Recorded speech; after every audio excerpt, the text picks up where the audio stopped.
আসসালামু আলাইকুম, আশা করি ব্যাকে ভালো আছেন। তাই আজকের রান্নার আয়োজনটা সাথে কিভাবে আইন ইলিশ মাছের লেজ দিই টমাটো আলু দিয়ে ভর্তা করি তা শেয়ার করুম, কথা বুঝছেন নি।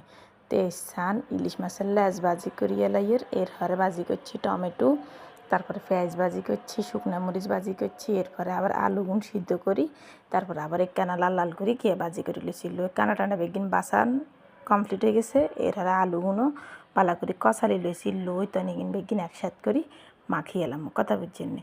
আর এই সান এটার মেন বিশেষত্ব মজা আর কি হয়েছে কি সরিষার তেল, আমরা এটা বালা তেল করি, কথা বুঝছেন।